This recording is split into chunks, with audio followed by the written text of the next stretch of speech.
Good evening to all the viewers, and welcome to the chat. Like we have started this particular year, we normally start with success principles. Like I mentioned, we want to see how to reach out, especially to the young generation, the students, the young people. We want them to be part of the program. And what I'm dealing with today is something that is important and very easy. It's I'm talking about the 7 unmistakable steps to the highway of success. The 7 unmistakable steps to the highway of success. Now, everybody wants to succeed in life. Everybody, everyone. There's nobody who doesn't want to succeed. I mean, look at the baby. When a baby is born, there's only one problem in the life of a baby, and that is to get breast milk. And that child is given the breast, and sometimes the milk doesn't come immediately, but the child wants to succeed. Succeeding by getting the milk out of the mother's breast, and the child will keep on doing it. There may be crying.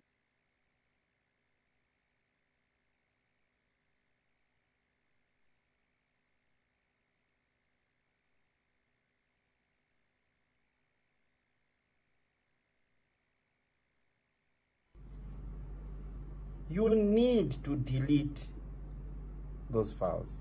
It's not easy, but it's important. And apart from courage, you know, it takes zeal.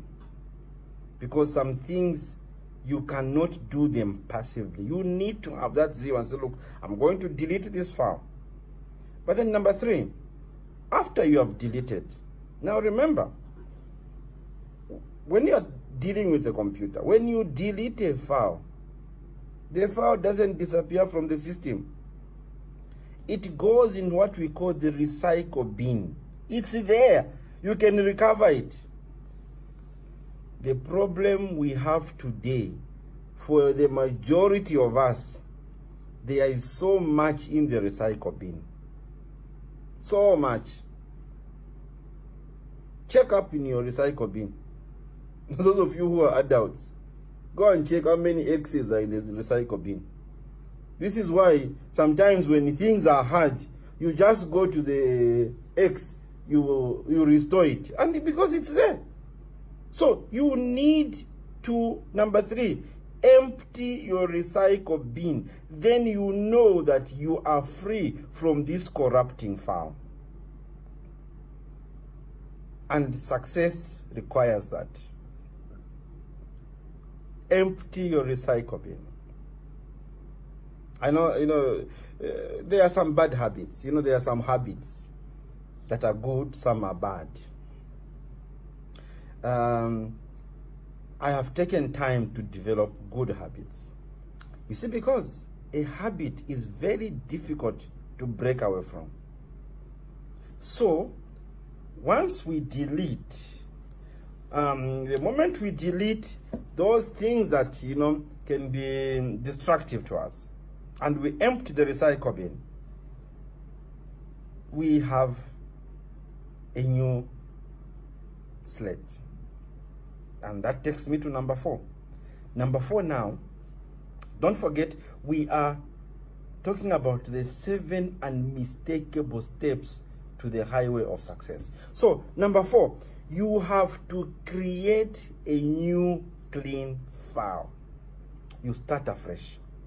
Go back to your computer, whichever application you are using. If it's Word or Excel, you now want to start afresh. You create a new file which is clean. There's nothing that is contaminating on it. And once you have created, of course you name it. And then once that is done, then you now go to number 5. Pour out your heart desire. Start typing what you want. Your thoughts must not just remain with you. Somebody said that when you go to the graveyard, there are certain things that are real. There are people that have died with books. They've gone. And the books they could have written, they've remained with them. I was wishing that I had some people within UPPZ who were like me. That's my prayer. That's my wish. I've got students, I've got teachers, I've got lecturers. I've got doctors that are following me. But up to now, I've not yet found someone. I even have journalists that are following me. I have not yet found any single person in UPPZ. Maybe they are waiting for me to tell them. Somebody who could have been so diligent that the things I speak, the person is writing them down. I don't have anyone. I don't have not even a single person in UPPZ. Even these things I'm doing now. Do you know this is a book I'm writing? I'm going to do it myself. I don't have people to do it. If I had diligent members in my party, what they could have been doing is writing down the things I normally say. And if you have observed, I don't read, so I don't prepare notes. These things come from me. So if I had just one diligent UPPZ member who could have given himself or herself a job and say, I want to work for this president, I'm going to write whatever he says. Are you aware that I've been on television for 1 year and yet all my thoughts, nobody's there to pen them down? Not one. Maybe one day God will give me somebody. But what I'm saying is, you need to empty your thoughts. Write them down. When you write them, you type them. After typing them, you know what follows next? You must save your document. Because you can lose it. Save your document. This is what I want to achieve. This is what I'm going to do. I'm going to do this. I'm going to do this. Write your vision. This is what you want to achieve. I wanted to make Zambians landlords. I wrote it down. And so far, I am on the way to success because 20,000 Zambians right now are celebrating that somebody who is not in government, somebody who has not even attempted any presidential elections can be able to make us landlords. It's because I wrote the vision. So, save your document. After you have saved your document, what is the last step? You must print and swing into action. Go to the printer. Send what you have typed to the printer. Those are your thoughts. This is what you are desiring. Once you have printed them, swing into action. And when you do that, you are on your way to the highway of success. I want to meet you on the other side of success. As we come to a close, I want to just, sum up as we launch our Back to School campaign. The Back to School campaign, we will be starting with classes from the first week of February. That's when we are starting in the various towns, in all the towns, in all the districts. We are launching our Back to School campaign. We have the primary school, grade 7, those who couldn't finish their grade 7, something happened, they just abandoned school. We want you to come back. We want to help you write grade 7 this particular year. Those who couldn't finish grade 9, we want to help you. And of course, those who did not finish grade 12. Now, the Back to School campaign is not paying you school fees. I think there's been a misconception. I'm not saying I'm going to give you money for school fees. That is a responsibility of parents. We want to help those who have not gone to school. We are going to get teachers and materials. Of course, there will be a minimum contribution, just for you to know that we are not just giving you on a silver plate. You need to participate. So there will be a minimum fee. So we want to get that launched. And we are also asking for church organizations, if we can use your venues. This is something that is for a noble cause. If you are in a church, in a particular church, and you know those who want to go back to school, including adults, just give us the numbers. And we've got the materials, we've got the teachers to come and help you. We will facilitate with the registration. We have a school that is registered, and we will be able to use the registration of the school so that you can write exams at the end of the year. So we will be offering tuition. And then we also want to embark on Saturday booster classes. And this is for those who are from grade 8 to grade 12. You are struggling in mathematics. You are struggling in physics, in chemistry, in biology, in accounting, and any subject. We will be having Saturday booster classes everywhere in this country, and those classes will be free of charge. We just want to ensure that the youth get on their feet. You need to call our office. By the time we finish this program, we will put up numbers that you can call so that you can register. You tell us where you are, which city you are in, and province, so that we can be able to link you to the right people. Zambia's youths need to go back to school. This is the only way we can stop violence. You know why we have got violence? We made people not to go back to school. We have kept them in bus stations. We have kept them in markets. That's what we have done. And I'm saying, no, it's wrong. We are disturbing the future of this country. I want the youth to go back to school. And I believe if you are out there, I'm talking to the corporate world, the corporate sector. If you are there, you want to be part of this vision, part of this dream, you can donate books, you can donate materials. Please, you are welcome. This is for a noble cause. And as we help this generation, we will be doing a country a favor. So numbers will be on the screen so that you can be able to call those numbers and begin to register. Success is your inheritance. God bless you. And keep listening as we continue with the program. Thank you.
Good evening, I'm Emmanuel Maseko, and this is The Chat. With me in the studios is the United, Prosperous and Peaceful Zambia National Spokesperson, Mr. Francis Kope. Good evening and welcome to the program. Good evening, it's good to be here. Long time no see. Indeed, it's been long, but we've been here and there. Okay. Yeah. Okay, so our topic of discussion this evening is governance from the UPPZ's perspective. And to just set the ball rolling, we'll start by talking about what is happening in Sesheke. We are receiving reports that, violence has taken center stage in the campaigns. How is this affecting the campaigns for the UPPZ?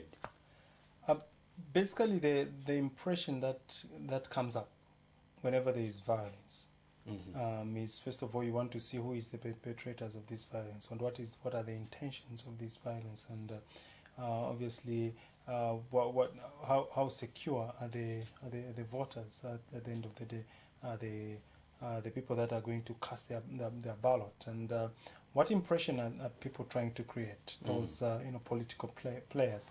You understand that to cast their ballot, and what impression are people trying to create, those political players. You understand that sometimes violence is used as a tool to destabilize the area, the constituency, so that whatsoever plan a certain political party might have, they can actualize it. Sometimes it is used to obviously make sure that people don't go to cast their their vote, because believe you me, if you are a first-time voter, or maybe you are not a staunch particular political party, you will not sacrifice your life to go and vote in the midst of violence. You would want to reconsider, and some would say Charles. You see, because at the end of the day, it's a by-election. So violence is a tool for voter apathy, because apathy mostly it advantages the incumbents or the ruling party. That is basically how it happens. However, violence sometimes can be used to intimidate the other political parties, so that they may not freely campaign, deliver their message, so as to woo voters and support from a number of wards. Violence is a tool that colleagues use to establish their strength, so as to tame an area, a no-go area, and things like that. So you might want also to understand that people from a particular locality would not fight themselves. You see, so if we stay in Kawata constituency and we know each other, we will not be violent, because we know that these are our neighbors. So violence mostly it is imported from other wards or constituency, going to this particular place where there is a by-election, so that a political party will implement their plan, because a brother can never beat a fellow brother, because at the end of the day, after a by-election, we're still neighbors. You see, we stay in the same area, we drink from the same tap or from the same well, and our children go to the same schools and things like that. So violence is perpetrated by political parties that ferry cadres from Lusaka to areas where there's a by-election, like Sesheke in this particular case. So the violence is between two political parties. And who are these architects? Who are the architects of this violence we're talking about? So obviously there is one thing that we might want to be clear about. When political violence is ignited, there is this denialism that comes in, because this violence causes sometimes death, injury, assaults, and things like that. And then even pointing to a particular individual, obviously it takes leadership, statesmanship, responsible leaders to say, it is our cadres who did this, and we are calling upon our cadres to stand down and to stop this violence, because our forefathers struggled for the freedom that we have. We cannot continue to spill blood in a by-election. So what I'm trying to say is that we may point out a political party, be it PF or UPND, but we might also want to be discreet, to also put in context that whenever there is blood that is being shed, it's a police case. You see? So when we do a blanket statement, at the end of the day, one will tell you, there's this song that our colleagues always have, give us evidence.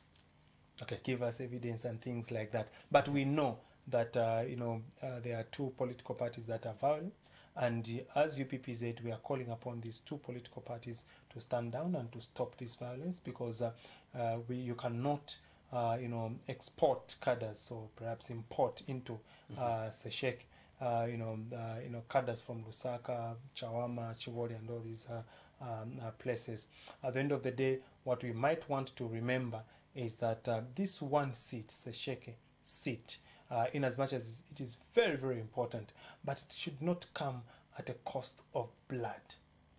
Now, Mr. Kobe, we've heard political parties come out in the open condemning this violence, but nothing is being done. It's not being nipped in the bud.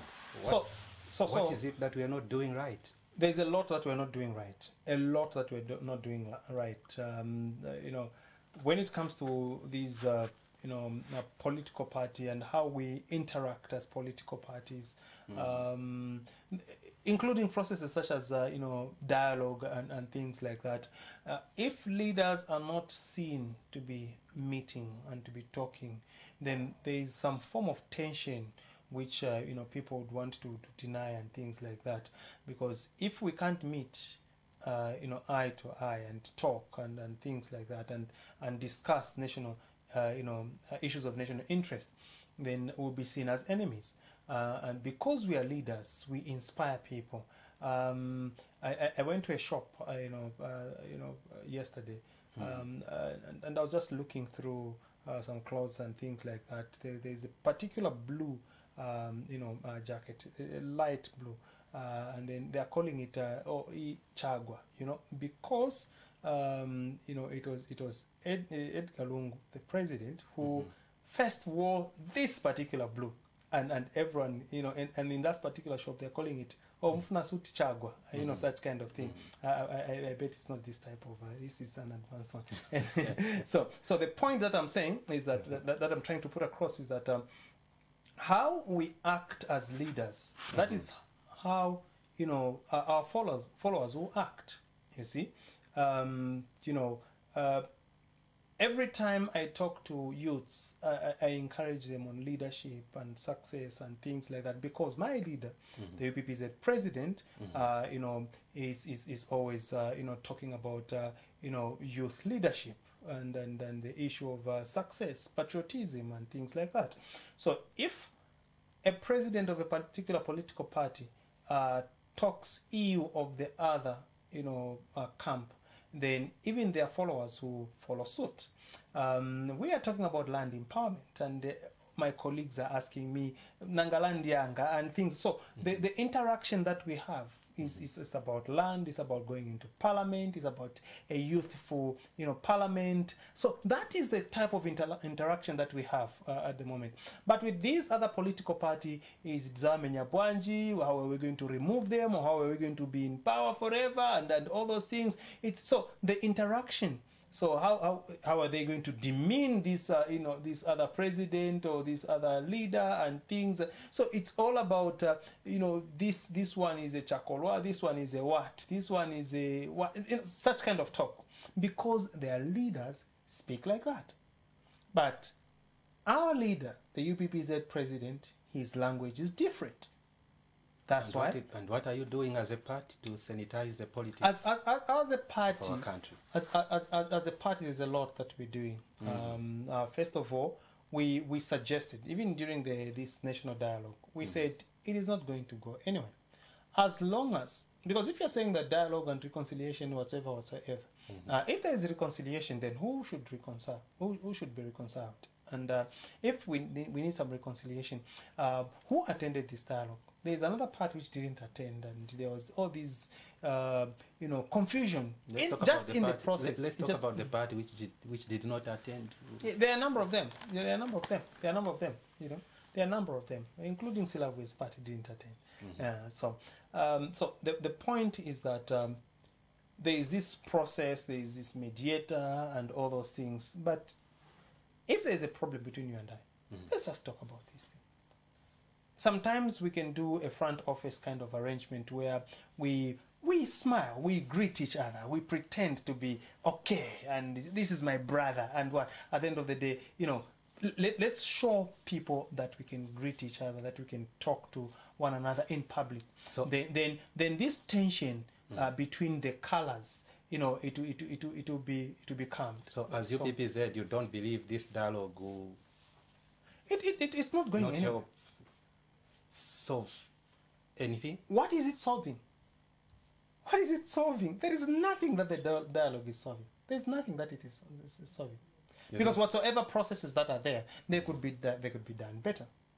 If it is that, if How it best is, they need to be done? if, for example, if it is reconciliation, pick up a phone. Let's talk. Full stop. Let's meet. In fact, we had suggested, the UPPZ president had suggested that let president meet without any other parties. Let the presidents meet, and because we have a Republican president at the moment, in fact, he's the chairperson of the Troika and all those things, leading other presidents and other countries. So we can give him that chance to chair.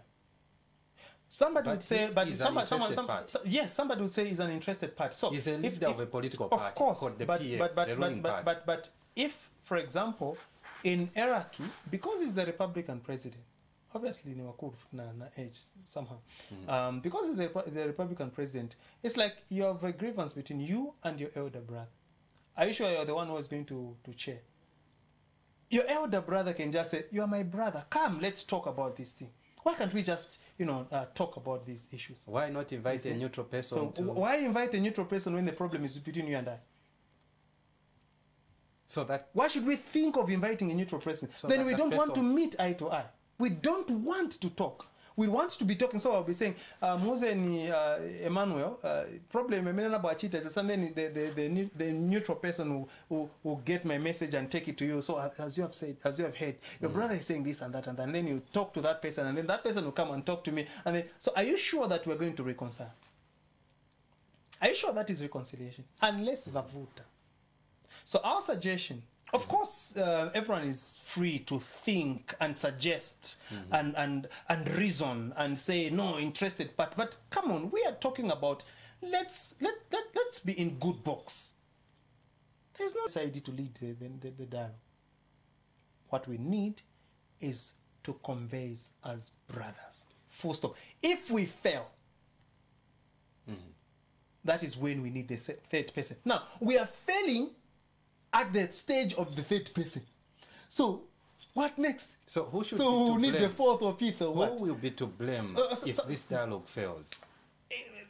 There is no dialogue at the moment. Of course, dialogue is a conversation between you and I. So if the other part which is aggrieved has come to this function of dialogue and we are launching it, and the other part has not come, so there is no dialogue. Because it's supposed to be, between the two parties.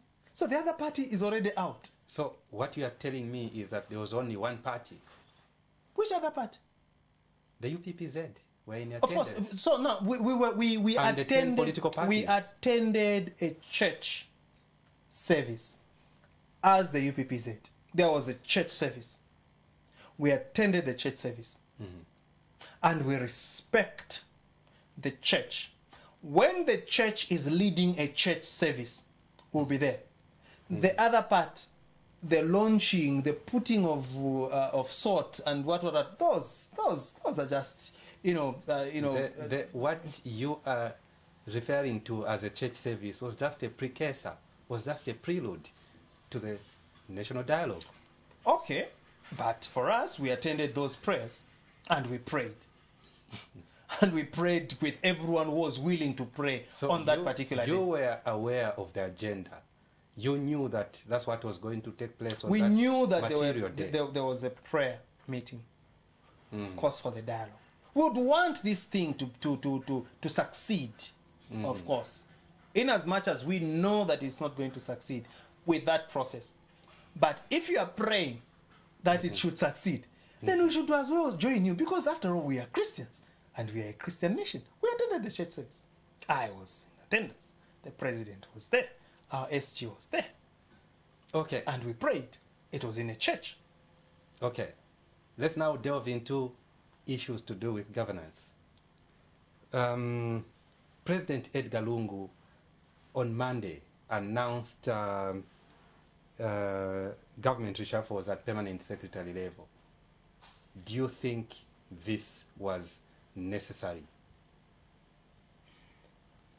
Reshuffles, promotions are very important, because sometimes we get complacent in our position and we think that we are the alpha, and no one can be this, and things like that. Somebody was asking me this morning that do you think that the reappointment of the Secretary of the Cabinet is the right move, and things like that? So I was like, okay. I have not had an interaction with him in terms maybe, especially that he's been moved to a little known, agency. So my answer was that I've not had a personal interaction, but I've heard him speak. I've heard him, advise and things like that, and I've seen a few things. I think what we cannot take away from people like him is the experience that they have gained. He has gained.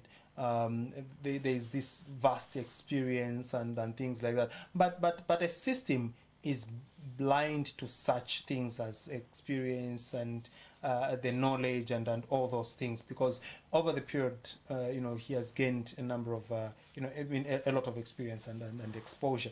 However, sometimes the system is blind to such.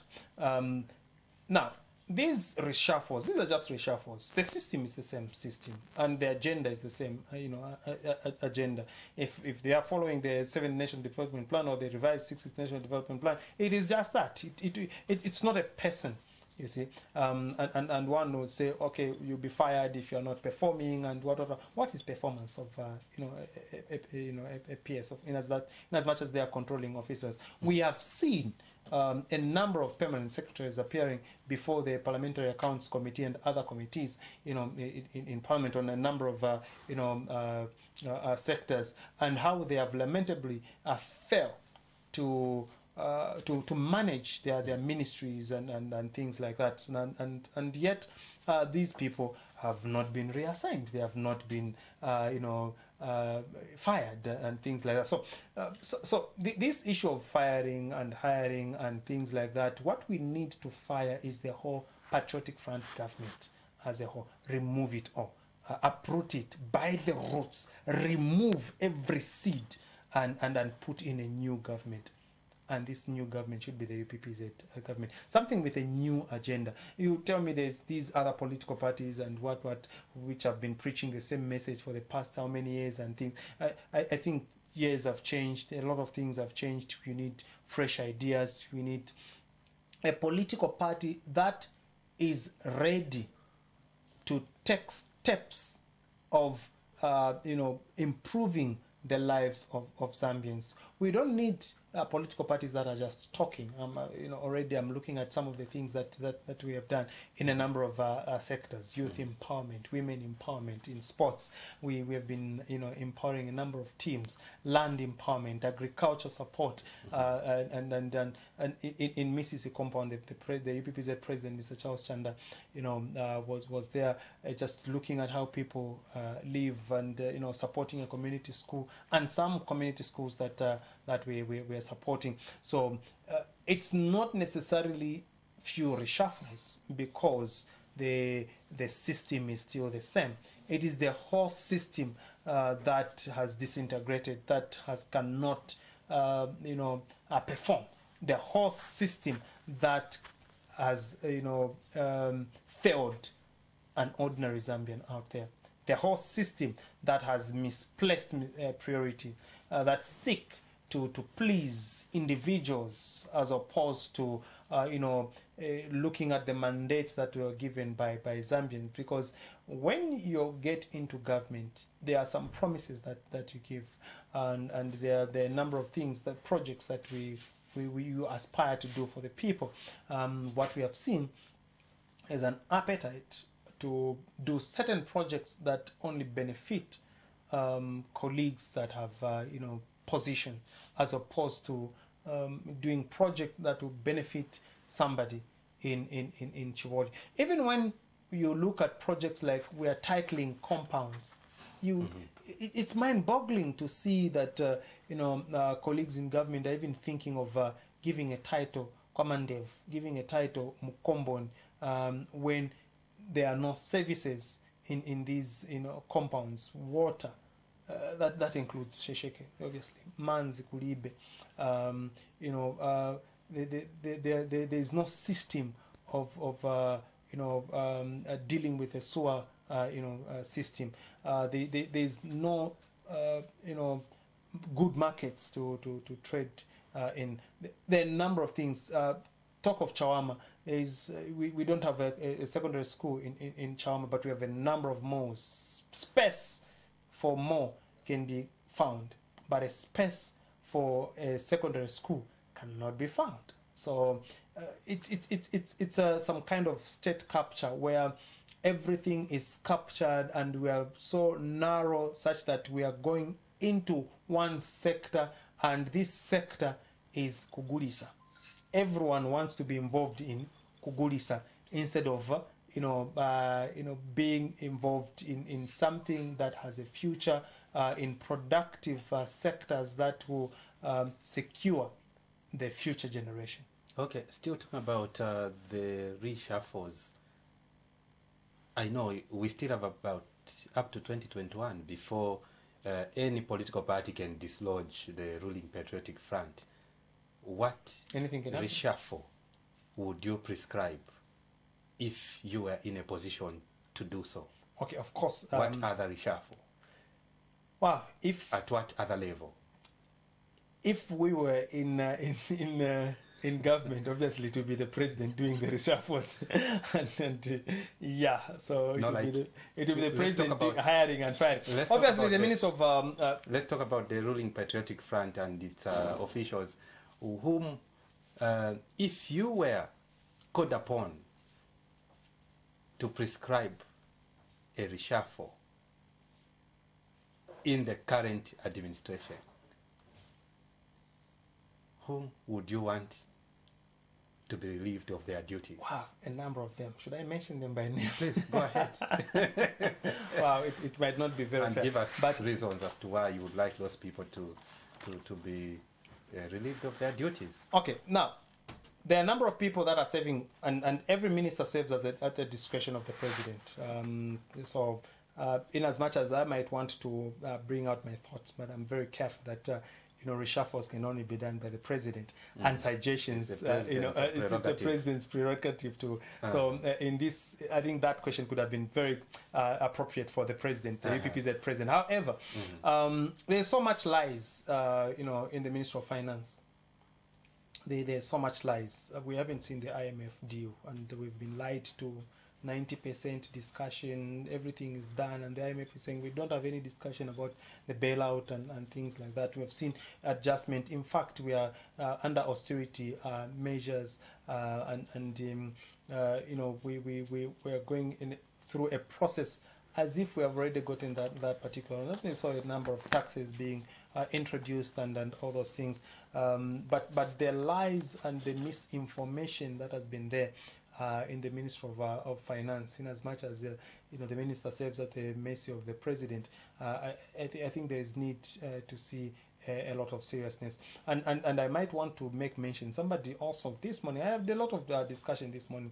Somebody was talking about a PF plan and what. So I said no, they have a plan. And what is that plan? Why are you laughing already? So they have a plan, but they cannot stick to that plan. You see, they have a plan. That's why we have seen a number of changes, including the issues of, as I mentioned, the taxes, the levies, the fees, user fees, toll gates, and all those things. It's a plan, to get as much resources as possible from you and I.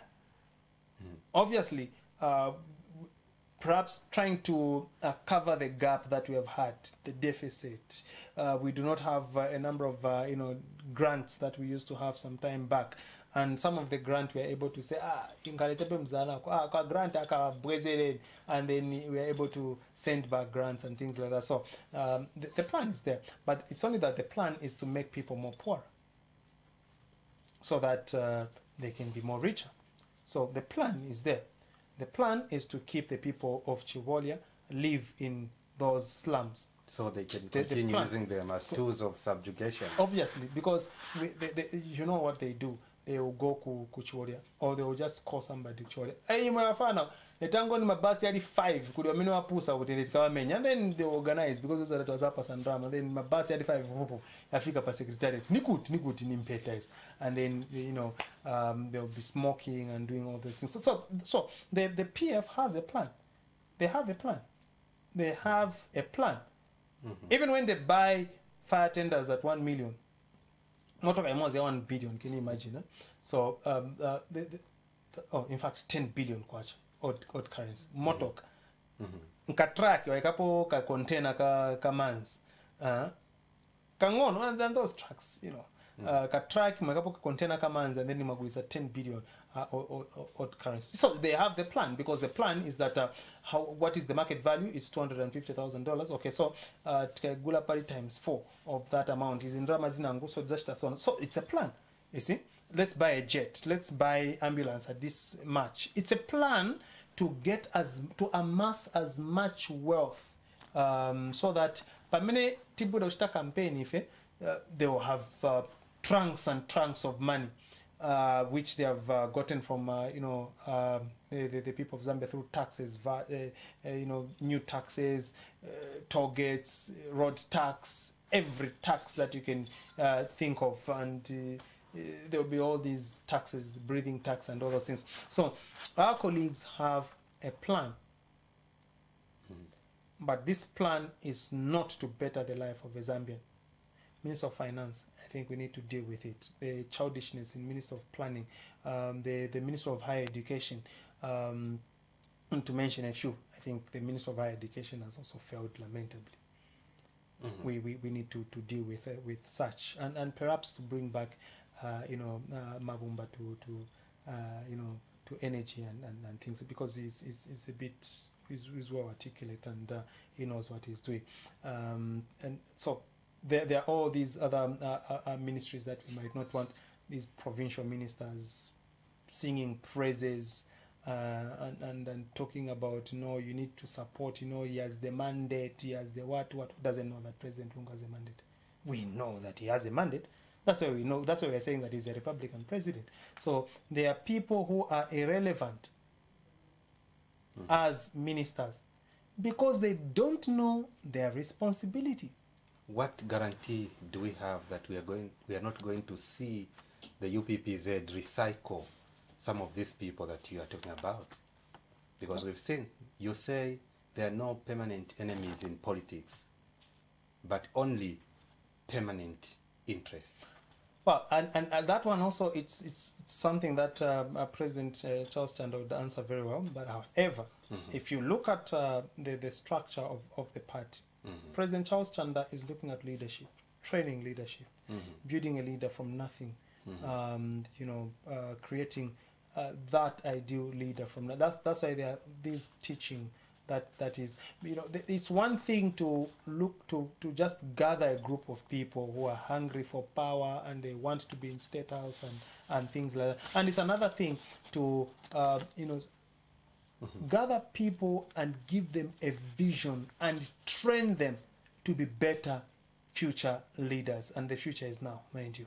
So President Charles Chanda is clearly seen to be delivering that direction of a leader and creating and making leaders that will be ready to be in this army of the mighty UPPZ. So, in as much as recycling is concerned, sometimes it's good to get some people who have, certain expertise that you might not have.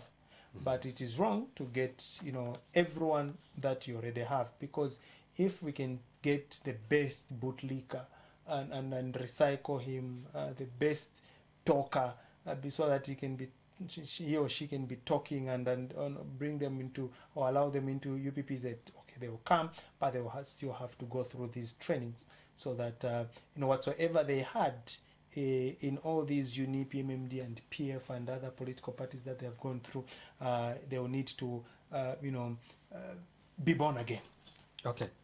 Now, Mr. Kope, following the incident across the borders where Zimbabwe's main opposition leader for the Movement for Democratic Change, MDC, President Advocate Nelson Chamisa, was savagely assailed by unknown people. The PF are of the view that the opposition in this country must learn to appreciate, must learn to be grateful that some of these things are not happening to them. Are you grateful to the PF government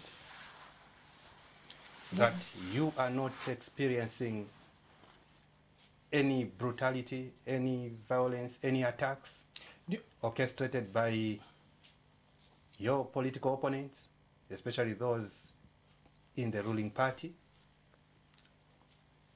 The PF wants us to be grateful that they are not beating us, because we have not given them the chance to beat us, because we'll beat the hell out of them if they try to, but not a physical violence, not a physical violence, obviously. So we'll beat them in debates. Bring any PF minister or whoever they can be in debate with the UPPZ, even the youth president, obviously. They will be defeated lamentably. The UPPZ is a peaceful party. We are the united, prosperous, and peaceful Zambia. If a political party profess or confess that you are lucky that we haven't beaten you physically, then you know the type of thinking and type of leaders that we have. And I know where that type of sentiment would come from. Where would it come from? These, of course, the PF, they have got this team that is profession in triviality and in childishness. There's a particular clique. This clique within the PF, there are issue statements, personal statements, attack individuals, attack this and that. I think the UPPZ is bigger than that. So it is exposing, our colleagues are exposing themselves. They're exposing the demon in them, that they're a violent party. Mr. Kope would have loved us to go on and on and on. We had so many issues to discuss with you. I hope you can come back on the show so we can exhaust. It is the chat, belongs to the president. If he sends me here, I'll be here. It's a chat with President Charles Chanda. Nevertheless, I would like to thank you so much for making an appearance on the program. Your last words? Well, the United Prosperous and Peaceful Zambia UPPZ is contesting in Sesheke by-election. We have a candidate, and the candidate is Mr. Victor Masiareti Karimukwa. And this is a man who stood, or who has stood for the workers, the pride of the workers. He's a man who has been, talking on behalf of many citizens. He's a man who has the heart for the people of Sesheke. We would love, the people would love to appeal to the people of Sesheke to vote the UPPZ candidate. Our president is a man of action. Our president has a number of projects that we are doing here in Lusaka and other places, and we would love to transform Sesheke constituency. Once the residents of Sesheke vote for Mr. Victor Karimukwa Masireti, we would like to urge the people of Sesheke to consider bringing in somebody who is mature, somebody who has gone through life, passed through life, and he understands what life and suffering is all about. Wants to change, Sesheke in terms of water reticulation, electricity, sanitation, employment, in terms of empowerment, agriculture sector. He has a manifesto that seek to improve the lives of the local residents of Sesheke constituency, being a border town. The taxi drivers and workers, they will all be catered for. And we would like to also urge those that have been following our program that the President has launched the UPPZ Back to School campaign. This is a campaign that seeks to empower youths back to school. Thank you so much, Mr. Kopi. One more time. Thank you. My pleasure. Okay, so this has been the chat on CBC Television. Join us next week at the same time. I'm Emmanuel Maseko. It's goodbye for now, and God bless.